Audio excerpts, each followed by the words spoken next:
Arrête-toi une seconde, juste ici, maintenant. Pense à la dernière conversation que tu as eue aujourd'hui. Avec un collègue, un barista, un ami. Te souviens-tu de ce moment précis où le contact visuel est devenu un peu trop intense et tu as détourné le regard en premier? C'est un geste minuscule, presque automatique. Tu n'y as probablement même pas pensé. Mais ton cerveau, lui, l'a enregistré. Ce petit acte de fuite, ce regard qui glisse vers le sol, le mur, n'importe où sauf dans les yeux de l'autre, il laisse une trace. Un écho silencieux dans ton subconscient. Une sensation subtile d'avoir perdu quelque chose, d'avoir cédé un territoire invisible. C'est le sentiment d'être transparent, d'avoir révélé une insécurité que tu essayais de cacher. Tu te dis peut-être, j'espère qu'ils n'ont pas remarqué, mais au fond, tu sais que c'est toi qui l'as remarqué. Et ça compte. Pourquoi est-ce si difficile ?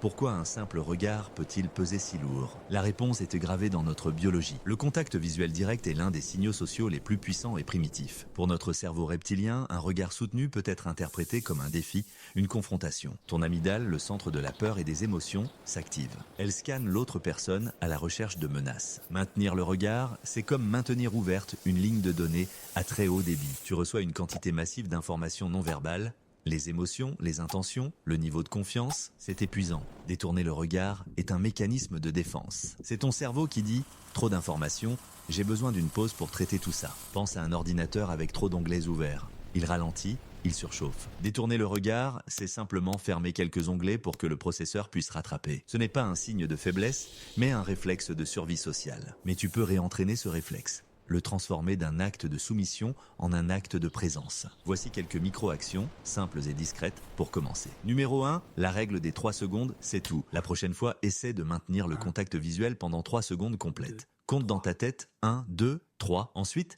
tu as le droit de regarder ailleurs, mais pas n'importe où. Regarde brièvement le pont de leur nez ou leur bouche, puis reviens. Jamais vers le sol. Le sol, c'est la défaite. Numéro 2, choisis un œil. Au lieu d'essayer de regarder les deux yeux de la personne, ce qui peut sembler étrange, choisis-en un. Concentre-toi doucement dessus. Cela rend ton regard plus stable et moins intimidant pour toi et pour l'autre. Numéro 3, la technique du triangle. Imagine un triangle inversé sur le visage de ton interlocuteur.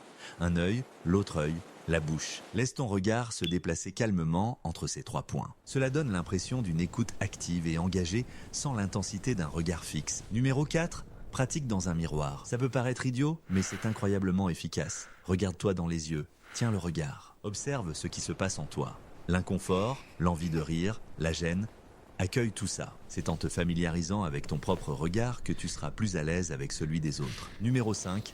Le sourire doux. Si tu sens la tension monter, accompagne ton regard d'un très léger, presque imperceptible sourire. Pas un grand sourire forcé, mais juste un relâchement des muscles du visage. Cela change complètement la nature de l'interaction, la transformant d'une confrontation potentielle en une connexion amicale. Mais voici le conseil le plus important, celui qui change tout. Le but n'est pas de gagner le duel de regard, c'est d'arrêter de le percevoir comme un duel. Le véritable pouvoir du contact visuel n'est pas la domination, mais la connexion. Quand tu maintiens le regard, tu ne dis pas « je suis plus fort que toi ». Tu communiques silencieusement « je suis là, avec toi, je t'écoute vraiment, je te vois ». En acceptant de maintenir ce contact, tu acceptes une forme de vulnérabilité. Tu acceptes d'être vu toi aussi. Et c'est dans cette vulnérabilité partagée que naissent la confiance, le respect et les liens authentiques. Ne pas détourner le regard, ce n'est pas forcer l'autre à baisser les yeux. C'est l'inviter silencieusement à rester présent avec toi. La prochaine fois que tu te surprendras sur le point de détourner le regard, fais une pause, respire profondément, ancre tes pieds dans le sol et maintiens